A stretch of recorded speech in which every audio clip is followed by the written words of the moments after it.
Warning. On this podcast, we take the cases seriously, but not ourselves.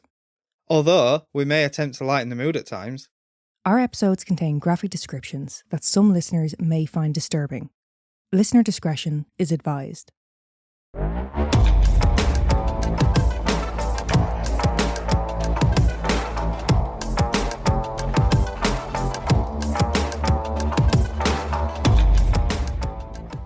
So I have a quote from Neil here. This was the other day, and he said to me, quote, "I don't like talking about death, especially mine." Now that was we were talking about death, mine or his.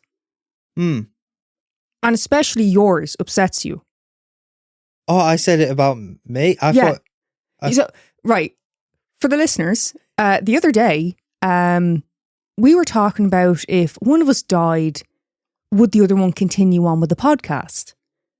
So Neil asked me the question and I said, yes, I would continue on. And I gave him a backstory, like what I would do. You know what I mean? I wasn't just like, yeah, fuck off. You can fuck off now for all I care. You know what I mean? I gave him a backstory and so we started talking about if we died. And he was just so upset at the thought of him not being on this earth anymore, you know? Really, it shook you. Not so much me. That you can come to terms with. But basically what I said was, if Neil snuffed it, yeah, he's gone. Next week, gone. Choked to death on a sausage roll. Or befriended a bear and it went wrong. Or befriended a bear. Yeah. Could happen. Yeah. Not in Ireland, but it could happen. Yeah.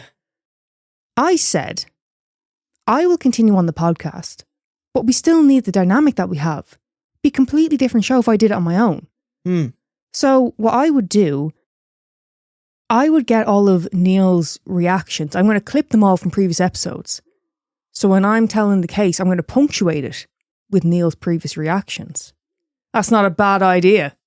You know? Keep you alive. I don't think there's enough. There's over 100 episodes. Yeah. There's enough. And I don't think I've done anything outrageous in every episode. We've like with the minis and then bonus content, there's over 150 episodes. Yeah. You know, I've got quite a lot of you being all northern and that. Yeah. You know what I mean? I think that's a right plan. See, I couldn't do the podcast on my own because I don't know anything about true crime. Yeah, but you could learn about it. I don't want to learn about it. Okay, you can get a new host in. I'm not replacing you. Well, you can do. You have my blessing. You're very original. You're very unique. You're very special. Yeah. The look of disgust on your face as you're saying this to me. I'm still taking it. I'm still taking it as a compliment, you know? Yeah. So you wouldn't. If I died, that's it, done. Right. Do you think there is anyone... Do you think there's any podcaster who I would be able to take under my wing and take over your bit who would be able to put up with me? No. Week in, week out? No. Like, could you imagine someone like Esther? If she had to do an episode with me every week, trying to schedule it, and then actually sitting me down to record it, and having me butt in and talk over her. I think Esther would love it for the first few weeks. You know, she'd be having a laugh, you'd be cracking her up, and then after a while, he'd be like, for fuck's sake. He just doesn't stop. He doesn't stop. It never eases, does it? I tell you who she'd probably look at me and go, "You napped today, didn't you?" You've been on the monster again, haven't you? Yeah. I tell you who would be great to replace me. For the podcast, I don't just mean in life. Danny from Danny After Dark. She can't put up with me for a night. That's what I mean. You'd have a good dynamic there. Yeah. Don't you think? Yeah, maybe. Yeah. She just tells me to get fucked all the time. That's what the people are looking for. You know? Mortals, they love it. But yeah, who does want to talk about their own death? It doesn't really bother me. I think it's good to, to not be afraid of it. It's inevitable. It's going to happen. See, this is the difference between me and you. I'm about to make you feel like a piece of shit. Okay. I'm not worried about my death because of me and brown bread. I'm worried about my death because of how it will affect others when I'm not around. Depriving this world of my existence. Yeah. You're just thinking about yourself. What do you mean I'm just thinking about myself? You're not thinking about how it's going to affect me when you're gone. I'm thinking about me, your partner, of course, you know, Yeah. and all of the mortals. Yeah. You keep them entertained week in, week out. If they've had a shit week, you know, they can listen to our episode and be like, Neil, that is so Neil. Sniffing seats. That is one of your lesser moments. I mean, one of your best moments in terms of hilarity. As a person, yeah, not great. Yeah, I think out of all the stuff I've said up until now on this podcast, the one that got the most reactions probably had to be when I said Americans don't have washing lines. I got so much backlash over that. I think that was both of us, though. I don't think it was solely directed at you. The day of the episode release, I thought we'd gone viral. My phone were going mad in my pocket, and it would just comment on Spotify, comment on Instagram, comment on Facebook, comment on YouTube, and it was like, I have a washing line, and it was like I was thinking people in New York City. No, you weren't. You're talking about Americans. I was basically picturing Friends when I said it, but yeah, that was probably one of them what stands out for me. Which, by the way, lads, if we're slagging you off, you can slag us off as well. Feel free. Don't worry about that. Yeah. Respectfully. Yeah, well, you know. Just don't say we're intolerable or anything. What? Yeah. I said I think. Yeah. Is it in? Yeah, intolerable, yeah. Intolerable. It's intolerable. What the fuck's just happened? Do you know what? I've been like that all day. I just can't speak. How many times have I attempted a sentence today? I've just given up. Well, this is why, right. I've been quite bad for it. This is why I've just screenshot something for you to read out from my phone. I'm not reading it. Oh, yeah. Actually, we did want to read a review out that we got. Now, we got this review a while ago now. Yeah, we just forgot to read it. A month or two ago? Well, we read it. I mean, read it out. Yeah. Basically, I think we've mentioned it before, if it's not on the board in front of us when we record, it doesn't exist. Yeah. We just fucking out of our mind. Like, I read this review and I was like, that's a great one. Yeah. And then, out my mind. Yeah. Done. Yeah. Well, that's all I'd say. We're going to read it right now. Now, Megan had to explain this review to me for me to understand it. Because I didn't know what they were on about. So it's titled Beaches. And when Neil first said that to me, I was like, fucking what? Yeah. They got the wrong podcast? Ultimate Barbara and Bet. She is the wind beneath his wings. It's a great podcast. You'll never have your heart feel warmer while talking about heavy petting a disemboweled body.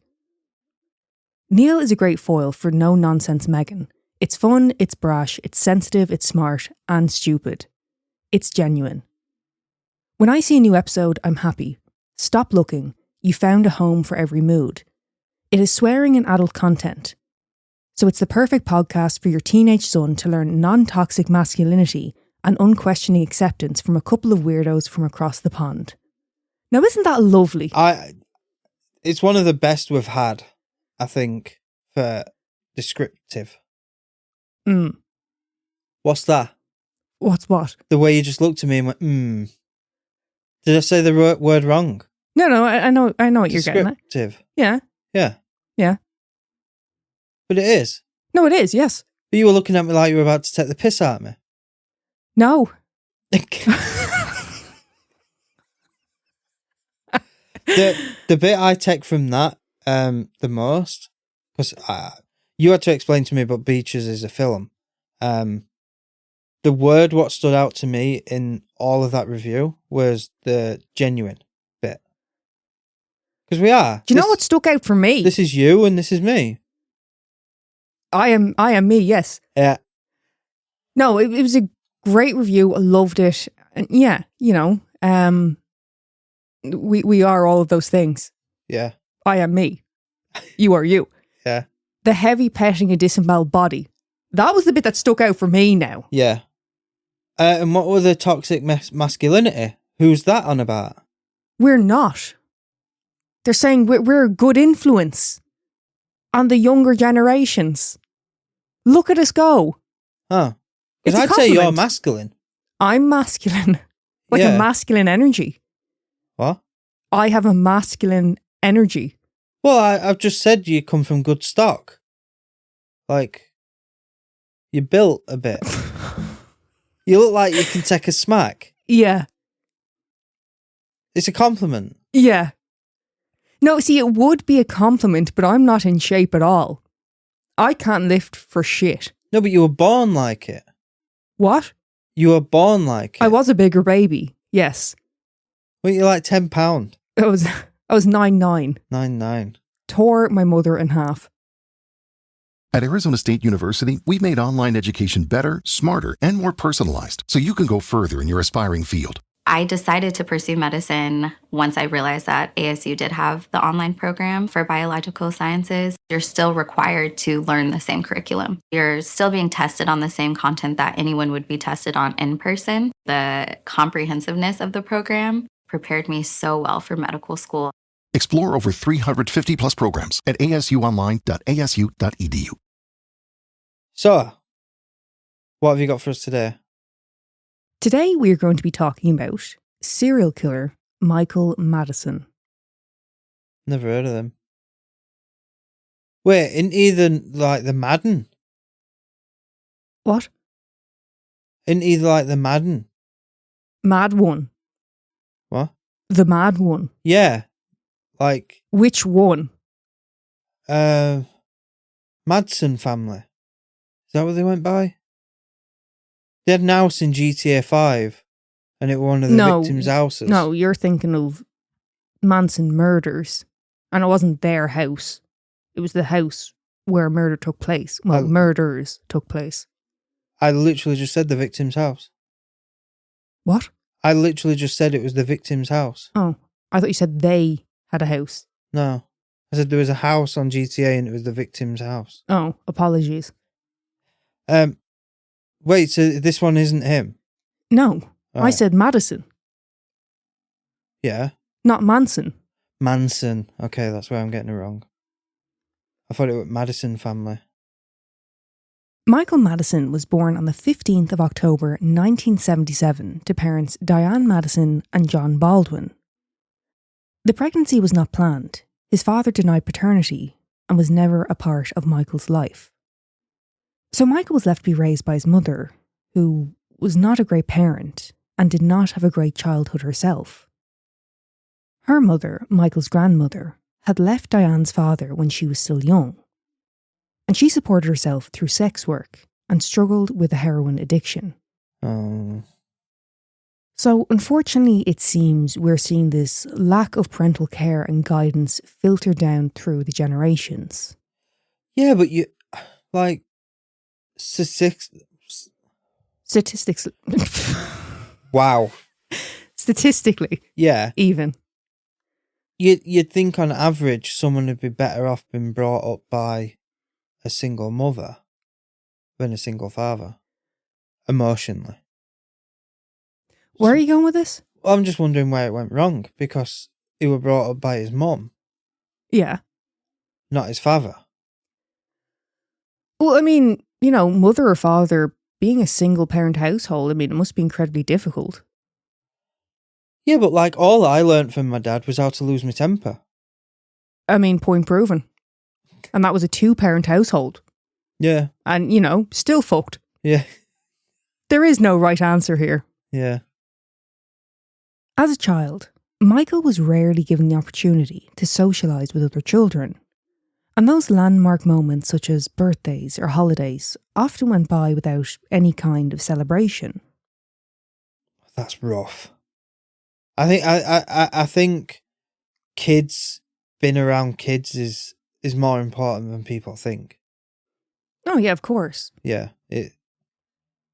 That's why they have that reputation. I don't say this, but they have that reputation of people who are homeschooled are weirdos. Mm-hmm. And it's not but the weirdos, it's just they're usually socially awkward around people. Yeah, I don't know what my excuse is. I you was went to- socialised and yeah. I'm fucked socially. You went to a public school. Like, that's the lowest of the low. Yeah. Go on. What point are you trying to make here? Yeah, and you can't hold a conversation to save your life. I think it's just me. You're definitely better since I came along. You actually make me worse, if anything. Bollocks. In his formative years, it seems that the majority of socialisation that Michael had participated in came from his mother and her boyfriends over the years. And it was reported that his mother often let her boyfriends discipline Michael and his half-brother as they saw fit. Oh, no, you can't do that. In 1980, social services became aware of the situation within the home. At just 2 years of age, Michael's mother had forced food down his throat, causing him to vomit. After he had gotten sick, she placed him into a tub of hot water. When Michael began to scream due to the temperature, she took him out of the water and beat him with an extension cord. Fucking hell. Not long after this, records show that Michael was treated at the hospital for a large bruise and injury to his forehead. 6 months later, his mother's boyfriend beat Michael with a belt so brutally that he began to vomit and again was taken to hospital. Quote, he was beaten so severely by a boyfriend of his mother that he lost hearing in one ear. Fucking hell. At the time of this incident, Michael was just 3 years of age. Jesus. Yeah. So, how did he not get taken off the parents? Well, off the mother. If he'd been to hospital. He was at one point removed from the home. And then let back in. Yeah. Fucking hell. There was also reports with social services that showed that Michael had suffered from contusions, abrasions and swelling to his penis. Clearly, this was not a safe place for Michael to be, and the decision was made to take him out of the care of his mother while she underwent counselling. Unfortunately, though, Michael went from one unsuitable living situation to another as he was placed in his grandmother's care. This poor fucker needs counselling, not her. When Michael was returned to his mother, the abuse continued. In 1982, Michael was back in hospital with dehydration. A year later, social workers noticed scratches and bruising on both Michael and his half-brother. By the time Michael was 16, his living situation had become transient. At 17, he was charged with delinquency for inappropriately touching a classmate. At 20, he received a custodial sentence for drug charges. And a few years later, in 2002, Michael was registered as a sex offender after being convicted of attempted rape. He's been busy, hasn't he?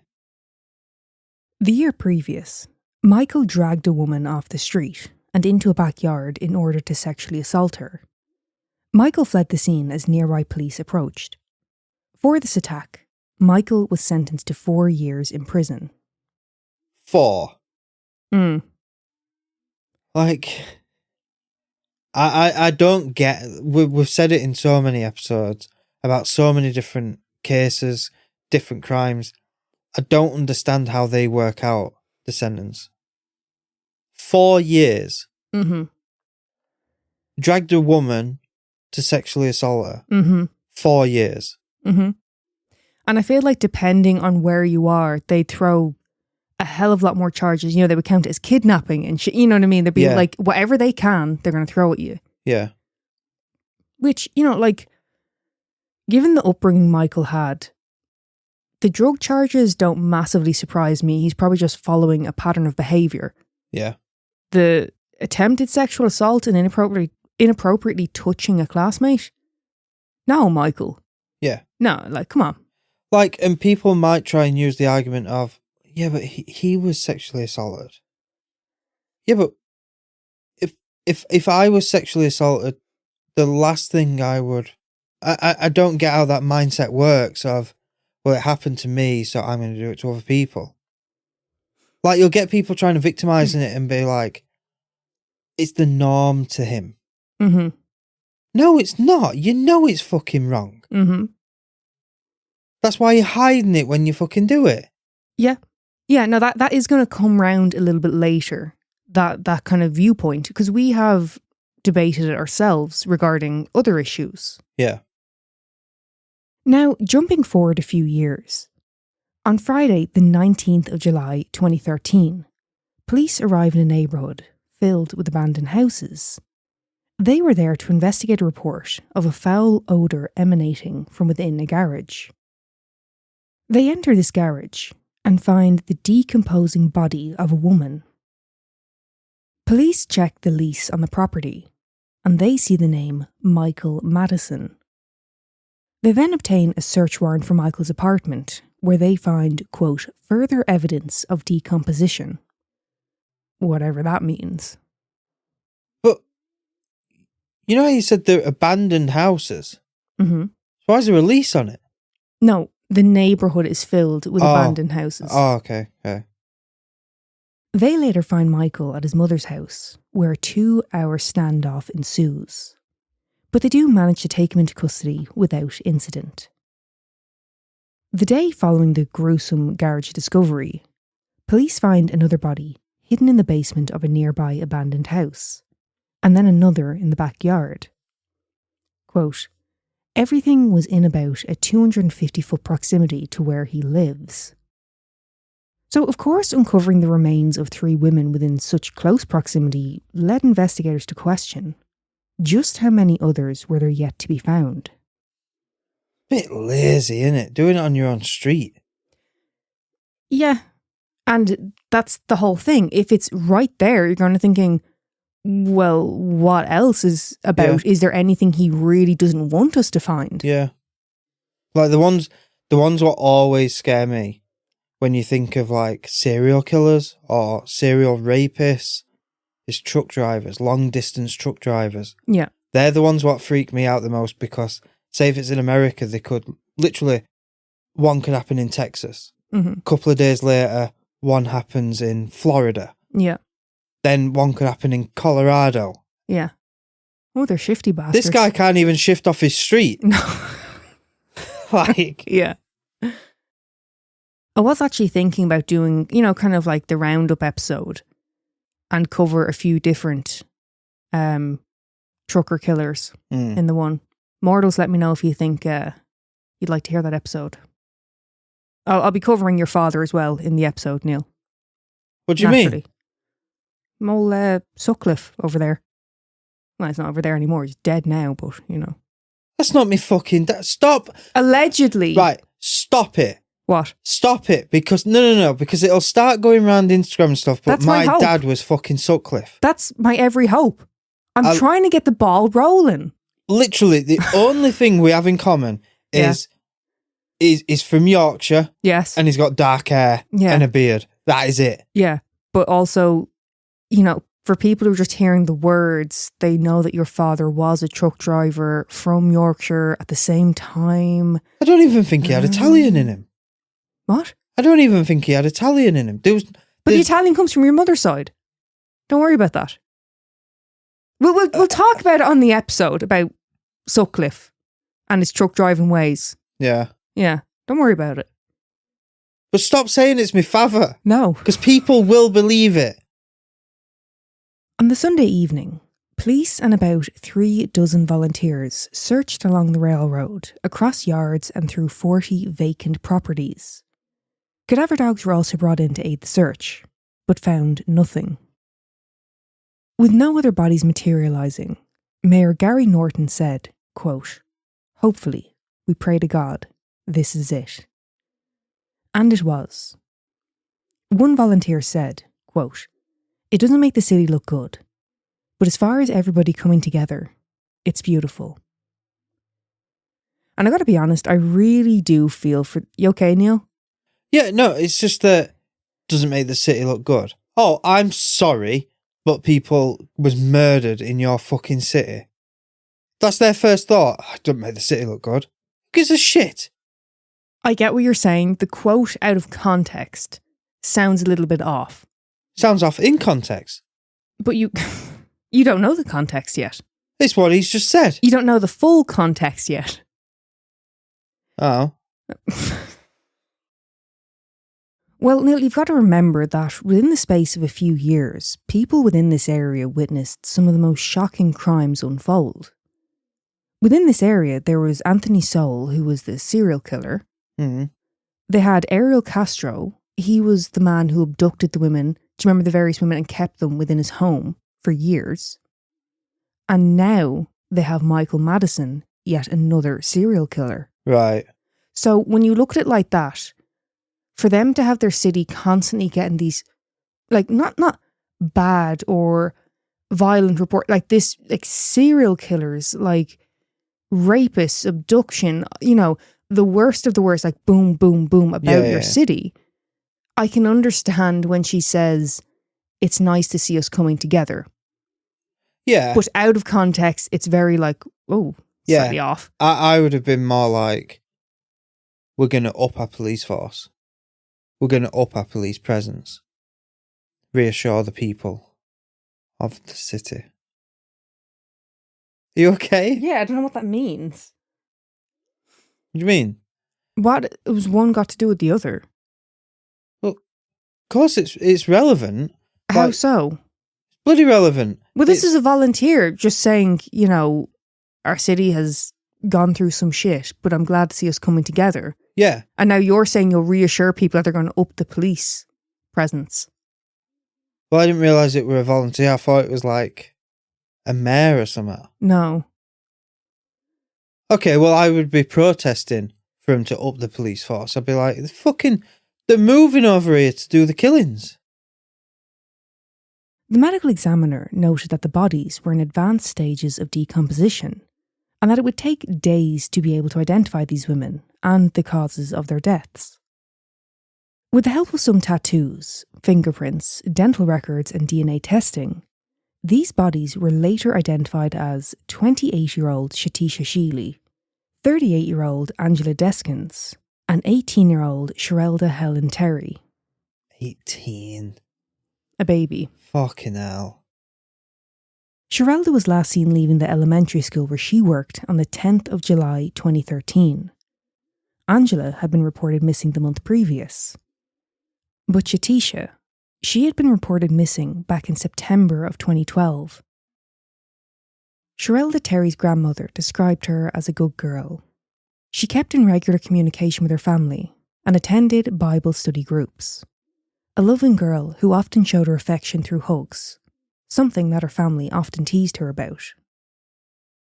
Shatisha Sheely was someone who had not always had an easy go of it. In 2012, Shatisha was arrested and charged with firing a weapon from a vehicle, although the charges were later dropped due to there being no witnesses to this. While waiting the 3 months for the case to go to court, Shatisha spent this time in jail, as she did not have anyone to help her post the $1,000 bail. She was said to have come from a, quote, troubled family background and, quote, lived life on the edge. She was a mother to a 12-year-old girl, and Shatisha lived on her own while her mother stayed with family. She was described as being vulnerable as she struggled to make a life. She was reported missing in September of 2012, but her mother Kim said that she feared the worst had happened when Shatisha didn't show up to her brother's funeral after he had been shot and killed in December of that year. So, incredibly difficult for her family. For a mother to lose two of her children, and not just to have died, but they had been murdered within months of each other. Yeah, if I lived in this fucking neighbourhood, I'd move. In contrast to some of the struggles that Shatisha faced, Angela was said to have come from a supportive family who were in a position to provide her with a place to stay. Quote, she always had a place to rest her head. They always assured that she had money to live with. She was described as a very trusting person, And the mayor had actually known Angela and her family for years, even attending school with some of the family members. Her family were entrepreneurs, and the mayor stated that, ironically, they owned a company which had helped to decrease the amount of vacant and abandoned houses in the area. This actually sounds familiar. So I don't know the case. And I know I've said it before in different cases. But I think Criminal Minds did an episode based on this. It was bodies of young women, and they were finding these bodies in abandoned houses in the same neighborhood. Okay. So it sounds very similar to this. I mean, it could have been, but I wouldn't say it's that unusual for someone to leave a body in an abandoned house. But this was bodies. This was a serial killer. Okay. Off the top of your head, do you know many serial killers mainly stashed bodies in abandoned houses? Not off the top of my head, no. But I also, I can't take your word for this happened on Criminal Minds. Was your memory shocking? Yeah. Angela was said to have been a wonderful daughter, sister and aunt, who truly cared about her family and friends. Now, while speaking with police, Michael admitted to one of the murders and disposing of two of the bodies. He told investigators that he could not remember killing the other two women and stated that he thinks drink and drugs are the reason for his impaired memory. Michael was also charged for the sexual assault of one of the women. The medical examiner later concluded that Sherelda and Angela had been strangled to death, possibly using a rope or cord. Shatisha's death is more unclear, with her manner of death being stated as, quote, homicidal violence by unspecified means. Just going back to his statement saying he owned up to killing one and disposing of two. Mm-hmm. If I was the cop, I'd be going, okay, so you're saying because of drinking drugs you can't remember. Did you never question to yourself why you were disposing of a body? He's admitted to disposing of two and killing one. So wouldn't you question yourself of why were you disposing of a second body? You know you killed him. Mm-hmm.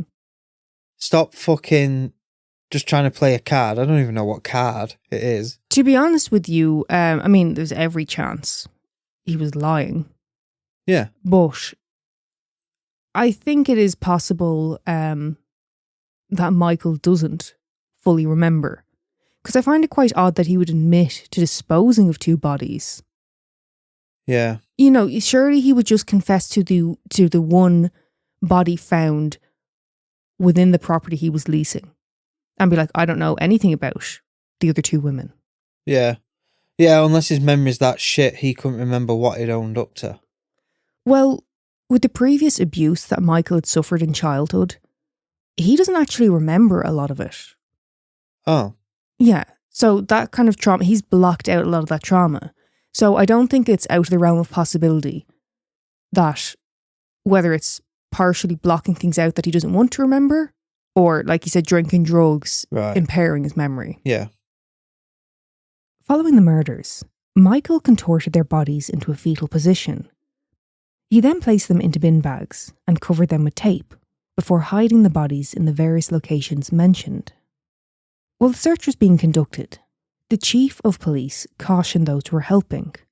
Quote, the MO of each body we found so far was wrapped up in a lot of garbage bags.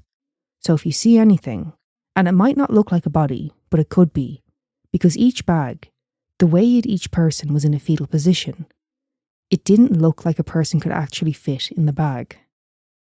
Basically, now, you don't need to cast your net far and wide to go searching.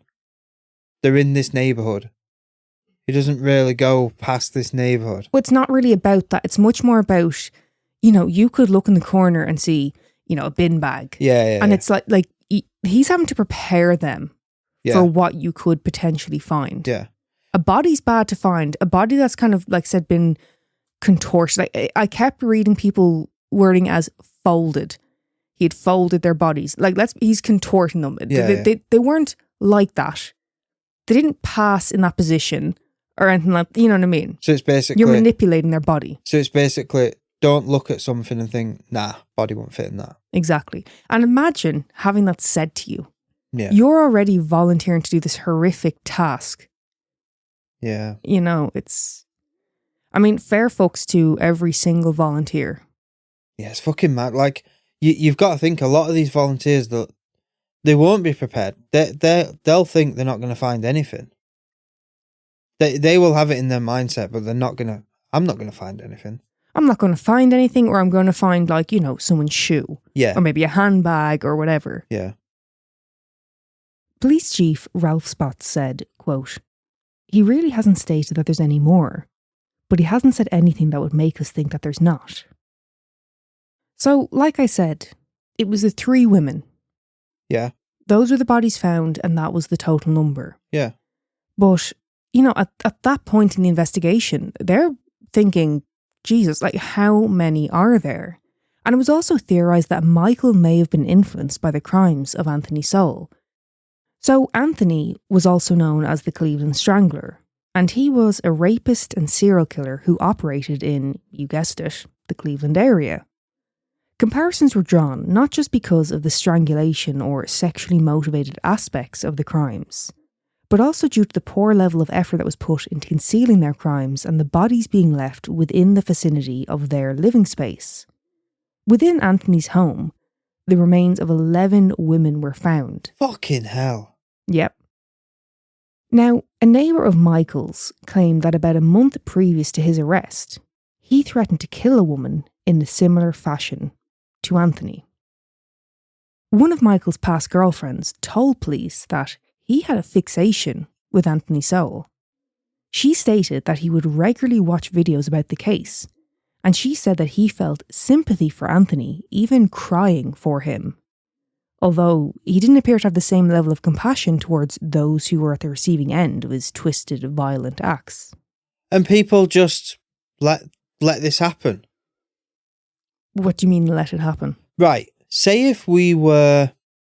Right. There's a massive difference to, say you're out in public, yeah? You're walking down the road, minding your own business, you know, enjoying listening to the birds sing and that, right? There's a massive difference between hearing someone go, "I will fucking kill you," to someone describing how they would kill them in detail. Well, I mean, I think take that with a pinch of salt.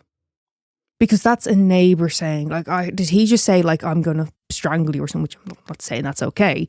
Yeah. But is someone making the connection more so in their head? And again, bear in mind, they're in the area where this happened previously. And now they're seeing another serial killer killing women. You know, yeah.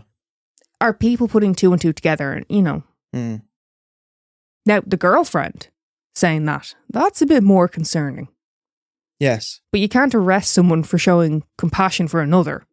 Like, could you imagine if me and you were watching, say it were a documentary on, like, an incel, and if I started tearing up and going, "It's just lonely. Like, why won't any women give him a chance?" Would you stay with me for 10 years? We would have a very strongly worded discussion if you fucking come out with some shit like that. Yeah. But I have heard online, Yes. the debate being put forward. Yes. I mean, I've seen a grown man cry for incels. I can name him. I think many of us can. And he's like, they're just lonely men. And it's like, they're a bit more than a lonely man. And you know, if you're fucking lonely, maybe there's a reason for in this situation. Yeah. The incel situation. If you hate women, why do you think they'd want you or be even just to be around you? This is why when it comes to the incel thing, I can't with this. I can't. I'm so confused. I don't think they know what they want or don't want. They're blaming women for their failures, essentially. Yes. That's yeah. That's a good way of putting it. Yeah. Fucking, they are. Anyway, back to Michael. Yeah. Michael was often seen around the neighbourhood, and one woman had even had words with him regarding her daughter.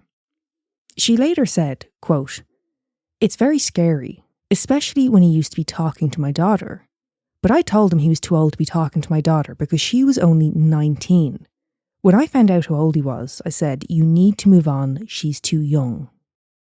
Fair play. It really gets to me how it's people are starting to crack down on it now, but for far too long it was normalized that men, as long as and I'm doing air quotes here, as long as the female is legal, it's okay. And it's like, no, because like it doesn't matter about your age. Why are you going for someone who you get into as close to a child as you legally can? Yes. Why is that okay? We actually were talking about this the other day. Do you remember we were saying about, I think it's young. The age of consent in the UK is 16. Yeah. In Ireland, it's 17. Yeah. And we were saying about if it was to be raised. And we were saying, what type of a person would have an issue with the age of consent being raised? Yes. Do you get what I mean? Yeah. It's like, what's wrong with that? Like, and it doesn't matter. Right, you're going to pounce on me, but let me get it out. Work away. It doesn't matter what the age of consent is. It really doesn't.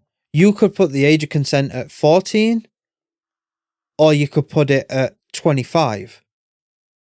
If you put the age of consent at 14, men would go for 15-year-olds. Yeah. If you put it at 25, they're going to go for 26-year-olds. They're going to go as close as they fucking possibly can. Yeah.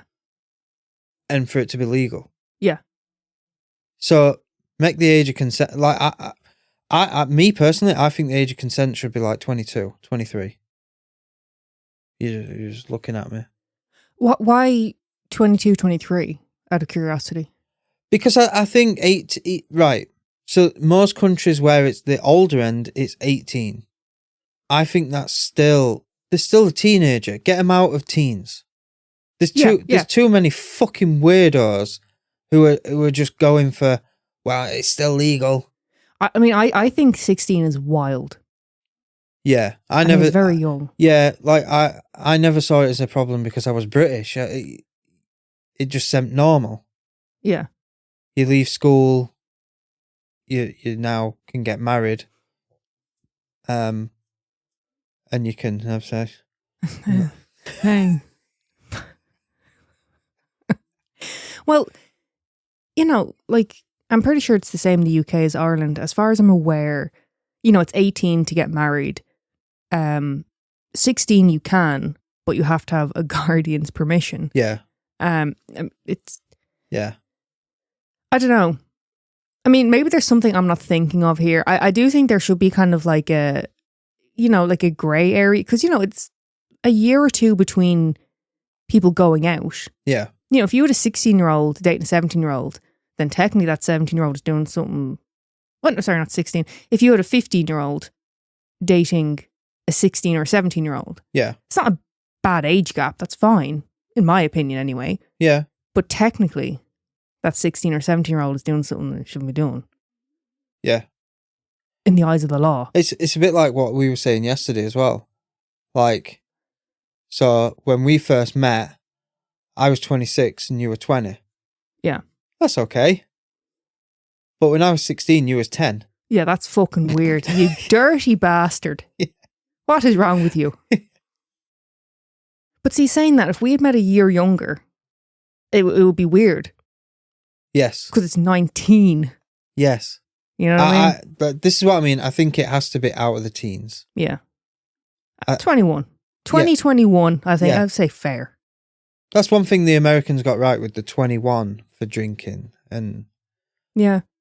See, I think 21 gambling for drinking seems crazy, but it's not. Really. No. Like, you're fucking consuming alcohol. Yeah. It's shit for you. It's a drug. Terrible. Yeah. Awful. Not like we have a especially segment. Especially over there in America, it's piss. It's not like we have a segment, on Patreon where we drink and, chat shit. Yeah. We wouldn't do that. Who would do that? So again, back to Michael.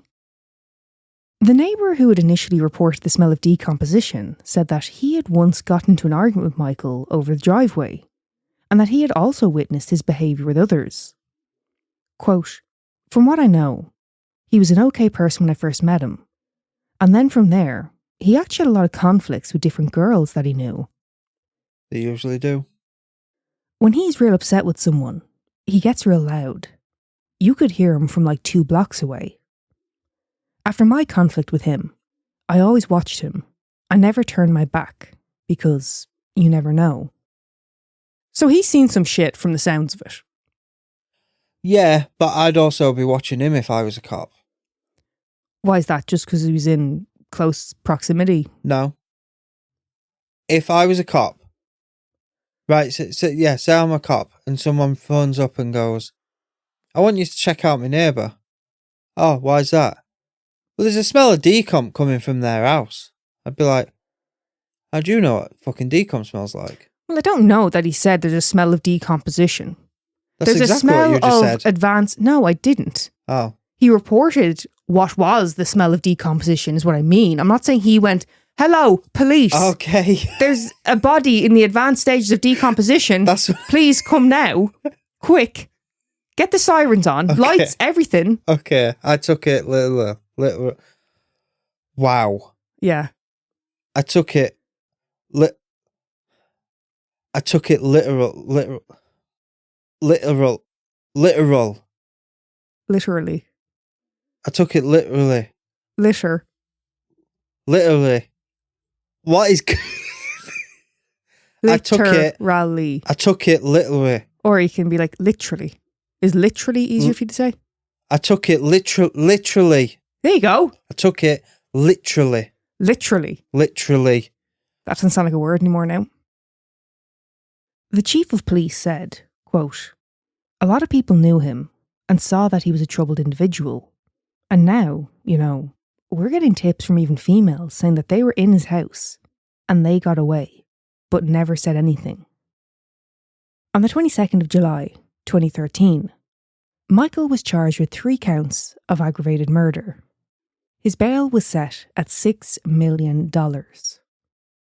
Due to the similarities between the cases, a motion was filed by the defence to forbid the mention of the Cleveland Strangler Anthony Sowell as not to prejudice the case. This was accepted by the judge. Michael's trial began on the 4th of April 2016, and this trial was not so much about innocent or guilty. From the defence's standpoint, it was more of a case of trying to demonstrate how difficult Michael's life had been and how the psychological damage that was caused may have affected the decisions he made. And this was really about an attempt to spare him of the death penalty. Look, it's sad when someone has a bad upbringing, but that sadness goes away when you start doing this shit. It's no excuse. Well, Michael's defence attorney said, quote, "This history of abuse and his dysfunctional upbringing certainly doesn't excuse what happened here, but it certainly provides a basis for understanding the type of person Michael Madison evolved into." And, I do think that's fair to say.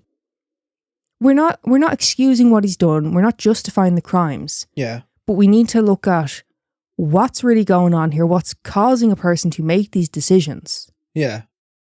Yeah, but you can have people, right, you can have serial killers who've had a grand upbringing and that.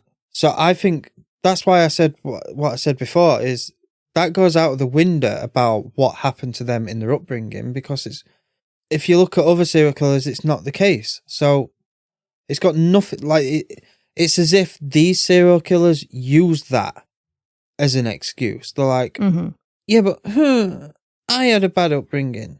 Yeah. That's why I did it. I'm not normal. And I've heard serial killers say that, I'm not normal. Yeah, some of them kind of wear that as like a badge of honour kind of thing. Yeah. Yes. Fuck them. It was concluded that Michael was able to distinguish between right and wrong, and that he was not suffering from any mental illness or defect. But 3 psychologists did testify to the difficulties he faced and how that may have influenced his behaviour. Now, like I mentioned earlier, Michael doesn't exactly remember a lot of the abuse he suffered as a child, apart from one memory of him being trapped in a room with one of his mother's boyfriends. But psychological experts believe that the lack of a nurturing relationship and the vulnerability that he felt caused disassociation and an altered view of the world. Michael may have been able to distinguish right from wrong, but is there something to be said for someone who was not properly socialised and would have been raised, almost exclusively it seems, with a warped sense of reality? Saying that, I get the feeling with Michael that maybe he did have a distorted view of reality. How can he not? To some capacity. Yeah. But I think with Michael, he appears to be more of the type who, this happened to me, so I'm going to do it to others, rather than because this happened to me, I would never want this to happen to another.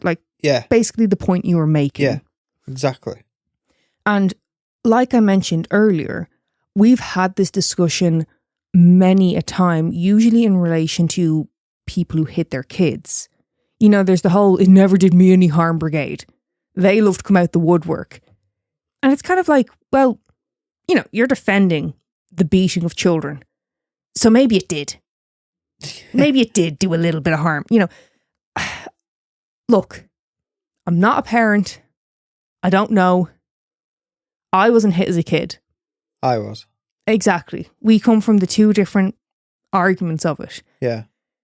But there's something very sadistic about it happened to me, so I'm going to do it to the next person thing. Yeah. I don't like that argument. I don't think there's any weight to it. It doesn't make any sense to me. Yeah. And I feel like the same people who would say that are the same people who go, no, fuck him. I don't give a fuck about what he's gone through. Lock him away. Yeah. And it's like, it doesn't compute what you're saying. And another way to look at it as well, when it comes to getting hit as a kid, it doesn't, right, so, when people try to use that argument of, well, you learn. If you did something and you got hit for it, you didn't do it again. You absolutely did. You just learned to hide it better. Yeah. I still did the same shit. Yeah. Exactly. Because you had that kind of mindset of it didn't do me any harm before. And then when we talked about it, and yeah, exactly what you just said, you kind of realize, well, no, I just got better at hiding stuff. I got more sneaky, more deceptive, more of a little shit. Yeah, and then I got older, and then it's like I said, oh, I've got my own belt now. Yeah, that's the other thing. When people hit their kids, there's going to come a day, like in the Lawson family thing, where it was said that it came that day where Charlie realised he's not the dominant one anymore. Yeah. His son was more than capable of defending himself. Yeah. And it's gonna happen. If you're hitting your son, you're gonna be hoping and praying that he stops growing. You're gonna raise your hand and they're gonna grab that wrist real quick. Yeah. Michael's attorney said, quote, "This individual had no foundation on which to make the proper choices. The evidence will show that Mike's life was further influenced by a disturbed family tree, comprised of generations of physical abusers, sex abusers, literally a family tree of abuse." It's time to cut it down. Whereas the prosecutors argue that the death penalty will, quote, "send a message to the community that the strongest possible sentence will be imposed upon crimes of this nature." Take the point. Yeah, but like I've said before, don't give him the easy out. Put him in prison for life. Yeah. But then you always get into the argument of cost, Do you know, I have been thinking about it a bit more lately, because I'm not absolutely not if I hear a serial killer's got the death sentence, I'm not bothered by it. Yeah. But I'm never for a death sentence. Yeah. And I think where I've kind of landed so far, feel free, any listeners, if you have opinions, let me know. Where I've kind of landed where I'm okay with the death sentence is if it's a person that's, perpetrated prolonged abuse and pain, sexual assaults, torture, that kind of a thing. That's where the line is for me. Prolonging a person's suffering for whatever the reason is you've done that. Yeah. Do you get what I mean? And they don't show any remorse. Yeah. Yeah, like, I don't know how true this is. I did a bit of digging.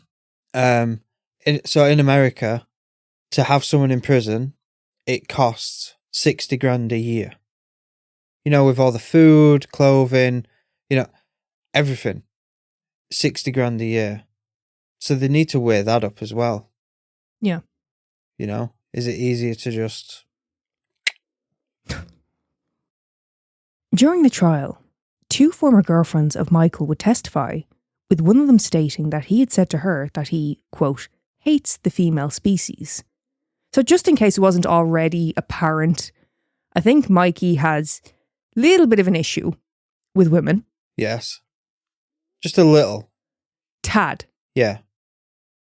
On the 5th of May, 2016, after spending less than a day deliberating, a jury found Michael guilty for the murders of Shatisha, Angela and Sherelda, with a recommendation that he be sentenced to death. And on the 2nd of June, Michael was indeed sentenced to death. The judge stated that although Michael did suffer through an abusive and chaotic childhood, his crimes far outweighed the evidence that was given in effort to spare him of the death penalty. Now, during the sentencing hearing, Michael appeared smug and began to smirk. And Van Terry, Sherelda's father, who was present in the court that day, well, he had had enough.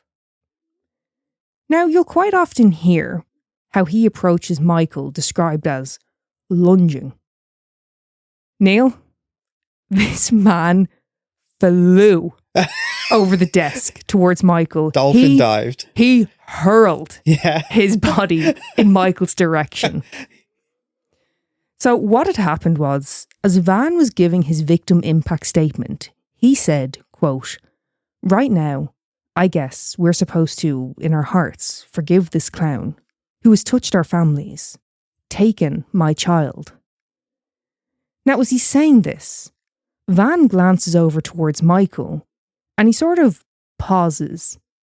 And this is when he realises that Michael is clearly not taking this seriously and has the audacity to smirk back at him. Fucking hell. Next thing you know, Van pushes against the podium he stood at. Uses it. Yeah. As the thing with the Springboard. Springboard, that's the one. Yeah. He essentially used the podium as a springboard and leaps over the table towards Michael. Now, there was a bit of a scrum, but Van was able to be detained while Michael was ushered out of the room. Fortunately, Van was released without charge. Unfortunately, he was stopped before he was able to get a good dig in. Could you imagine the uproar if he'd have faced charges? Oof. The town would have been up in arms, like. Yeah. Now, when you watch the footage, obviously this was an immediate reaction out of rage. Yeah. But when you see his face, you don't see any anger, you just see pain. It's a father who misses his daughter. Yeah. And then on top of that, he's got that shite hawk looking at him. No, you can't be doing that. Michael was due to be executed on the 15th of May 2024, but he was granted a stay in order to allow him to exhaust his appeals. Van, Sherelda's father, he passed away in 2019. So, pouring out for not only Shatisha, Angela and Sherelda, but also the man who used his body as a fucking frisbee just to try and wipe that look off of Michael's face. And that is the case of Michael Madison and the icon, Van Terry. Neil, thoughts?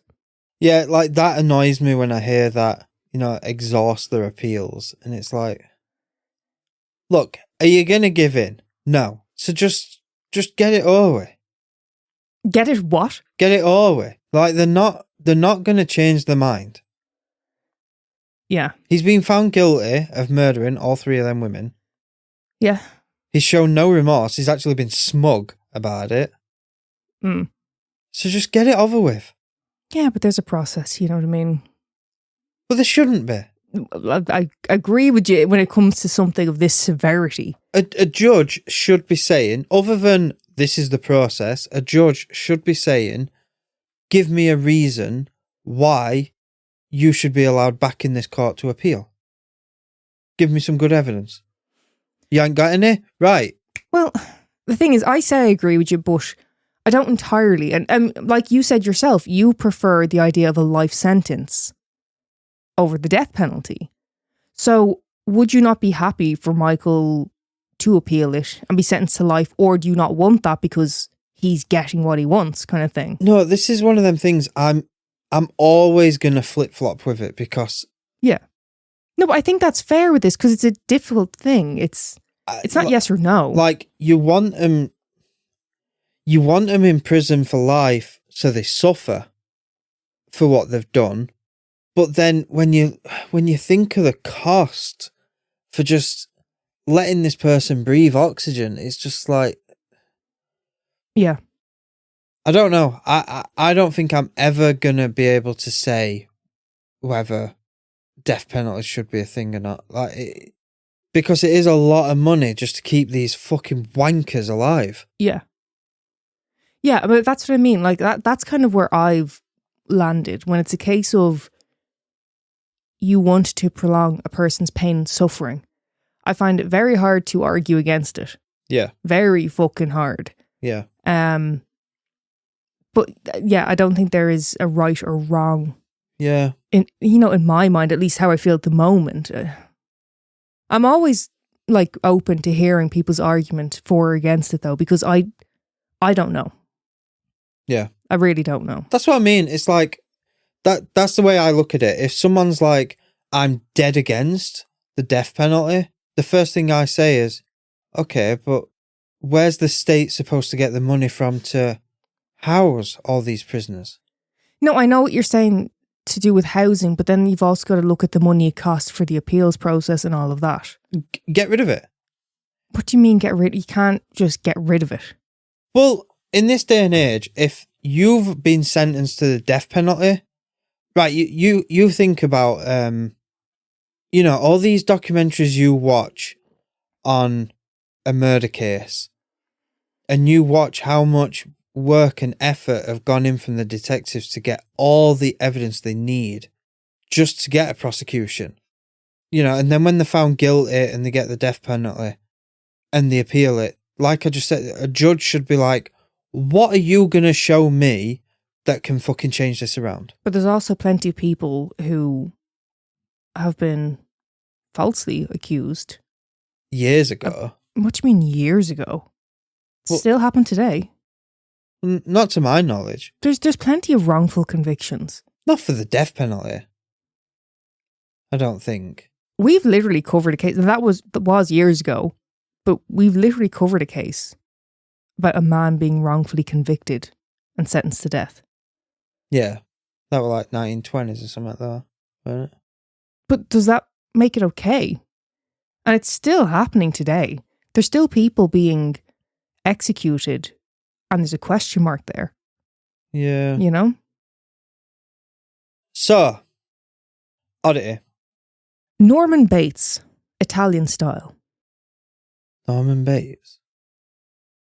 Psycho. Yeah. A 56-year-old man from Mantua is currently under investigation for both benefit fraud and concealing a body. This man has been falsely claiming his mother's pension for 3 years. Now, it wasn't just that he kept going to the post office as her named person to collect her pension. This fucker took it as far as to dress up as his deceased mother. I'm talking wig, makeup, jewellery, the works. And not to allow for any discrepancies, with all the work he had put into his styling, he also imitated her voice. But it was said, quote, occasionally, a few masculine notes slipped out. Quote, he wore lipstick, nail polish, jewellery, old-fashioned earrings, and had a dark brown bob of hair. You know, go off. Throw that lipstick on, polish your nails, wear those pearls, rock the wig. You fucking do not. But given the level of effort and the fact that it was to impersonate his mother, I can't help but envision him getting ready for this in the same vein as Buffalo Bill. You know, very good by horses. How was he getting away with this? How many years? 3. And not one person looked at him and went, hang on a minute, that's not her. Well, the council staff read him to filth, eventually. Okay. They noted that his neck was, quote, a bit too thick and even the wrinkles were strange. Should meet an Irish woman. What's that meant to mean? Well, big... What? Big neck and that. Big neck? What? Like good stock. Yeah. We're getting back to good stock. Yeah. They might have a thick neck. Yeah, you're trying to say Italian women aren't good stock. What's your issue with Italians, Neil? Well, it's Well, not you've like... got an issue with Italian women. No. Is that... No, stop What's trying to going make... on? No. Stop trying to twist this. They're not built like a fucking... Like a fucking Scandinavian. Where they're... What? Because... You know, I think Viking blood in that. No, hang on. Right, let's just clear this up right now. Because you made this claim. Baseless claim. You're well known, you're famous for it. It's not baseless. Your baseless claims. From my eyes. From your eyes. I looked up the average height in Sweden. Yeah. 5'5". 5'5" is the average height. Same as in Ireland, 5'5". Yeah. Do you know why you think it's so outrageously tall? Is because the average height in the UK is apparently 5'4". That extra inch is really fucking you up, isn't it? No. I'm just going off of when I was in Sweden, you noticed a lot of big women. Big as in... Yeah, big as in fucking tall. Yeah. They were bigger in stature. Uh-huh. Uh-huh. It's just, you're just chatting so much shit. It's unbelievable. Well, look, at least I'm not dressing up like a deceased relative. Do you know what I think your problem is? Because your whole family are more petite in stature. So you look at anyone who's average height or tall as being like monstrous, gigantic bastards. Look at them, roaming free. Fuck's roaming free. Yeah. Now, like I said, read him to filth over his neck. Yeah. But they did compliment his skin. Quote, the skin in his hands did not seem to be that of an 85-year-old woman. Never done a hard day's work in his life then. Well, I mean, good man though. Keep up with the moisturizer, you know. Can't all get Botox. Yeah. You know what I mean? Who but gets your hand, Botox in their hands? well, you can, yeah. But what I'm saying to you is, you know, even if you do, and you've frozen your face, you've kept the wrinkles at bay, Yeah. your hands are going to show your fucking age. And your Adam's apple. Well, not age. Not so much your age, no. But you know what I'm saying? Yeah. There's the things that are going to give you away. So what punishment did he get? No, he's under investigation at the moment. Oh. Yeah. Now, you said he's never done a hard day's work in his life. Yeah. That's probably not true because this man had previously had a career in nursing. But with his mother's pension, along with 3 properties, he no longer had to work.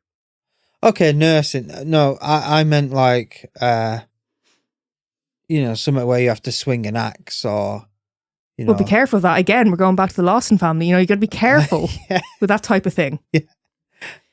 Do you want to know how much it was reported that he was bringing in a year? Go on. 53,000 euros. From a pension? Pension and the properties. Fucking hell. He's fucking doing all right, Yeah. like. Yeah. That's not even like he was doing this to survive. He was milking it. Yeah. Now, his mother had died in 2022 at the age of 82, but it must have slipped his mind to report her death. And again, this is under investigation, allegedly slipped his mind Yeah. to report her death. I tell you what, 53,000 euros annually. It'll do that to you, won't it? Cause you. Yeah. Have a bit of the old impairment. Bit of amnesia.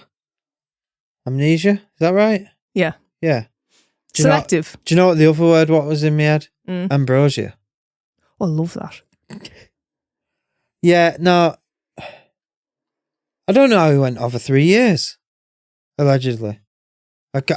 Now you've pointed out it's under investigation. It isn't proven yet, so I have to say allegedly. Well, right.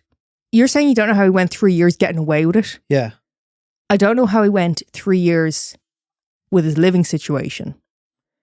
It was reported that his mother's mummified remains were found wrapped in a sleeping bag within the closet of his home. Now, fuck that. Yeah. To know that a body, never mind your mother or whoever close to you, but a body is just sitting there. See, but from all this, like, it is bad, but it is a bit of a relief. Because when you said Norman Bates, I straight away pictured him dressing up as his mother and murdering people. And it wasn't him, it was his mother. Ah, no, we didn't go that far yet. Okay. Yet. Yet. Allegedly. Allegedly. Come on now, lads. Calm down. Casting aspersions. So, of course, when they found the body, an autopsy is needed. Yeah. They need to find out her cause of death. But it's thought he may have used a syringe to remove bodily fluids in order to slow down the process of decomposition.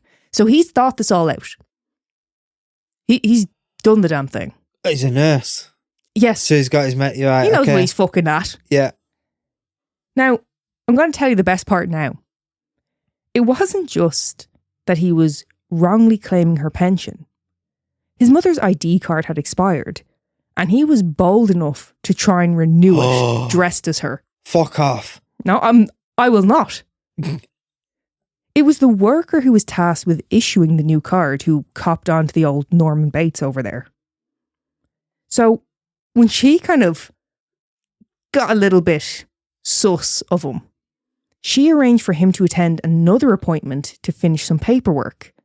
And when he arrived, she had the police there, waiting for him. He also drove to the office dressed as the elderly woman, although she never even had a driver's license. Fuck off. Fucking Egypt. Like, what the fuck? I gotta be honest though, when you look at a side-by-side photo, they do kind of look alike. He does kind of look like his mother. I bet they fucking don't. No, like, if you're the person, if you would talk to her, if you knew fucking, old Rita over there, you're not going to mistake them. But if you didn't and you just saw him leaving the house, you'd be like, oh, there's Rita. She's going to collect her pension, good woman. Isn't that great? Fucking in her 80s, just still up and about, active as fuck. Do you get what I'm saying? She's not as talkative these days. No, not so much. Voice has gone a bit raspy. She's a bit raspy and she's a bit ignorant. Yeah. I was in a rush. Yeah. Now, this oddity, what do you think of it? Weird. Allegedly. Allegedly. Yeah. So this was recommended multiple times by different listeners. They know the sauce. This is a perfect story for us. Yeah. They're wanting my reaction. I imagine so. Yeah. I wanted your reaction. There was that, like, because I'd seen this myself online. I didn't realise there was that much to it. There's a lot going on. Is this the one? I'd never looked at it because I never do. But there'd be like posts on social media and it'd be like a modern Ed Gein or something. I didn't see anyone saying that. Oh, I'll have to try and find that then to show you because I don't know what that was. But yeah, just on that note, if any of you guys suggest a case, and if I don't say your name, it's usually because, it can get a little bit messy if multiple people have maybe suggested something or whatever. I don't want anyone to be left out or what have you. But, if you have suggested and we end up covering it, feel free to leave a comment or anything. Shout yourself out. Yeah. Go for it. Take the credit. Them. Yeah, it's my fault. They've told it. It actually happened once that I covered a case that had been suggested and I didn't even know. Neil had seen the message. I didn't. I went on, which the hilarious thing is, it's not like a massive case. Yeah. It's fairly unknown. And I was like, when did they suggest this? But it was a happy accident. Yeah. It was a good one. Anyway. You have to keep me informed on this bastard. Oh, Norman on his Roman holiday over there. Yeah. Mm. Is it Rome? No. Oh. Won't pop into I just thought it was like a joke I could make. Italy, Rome, that whole connection. Yeah. Mm. Well, do you know how I said, but you're like, you come from good stock. You're a sturdy woman. By the way, I'm 5'5". Like, I'm not even like massively tall or anything. You would have better luck impersonating your father for his pension than you would your mother. Brilliant.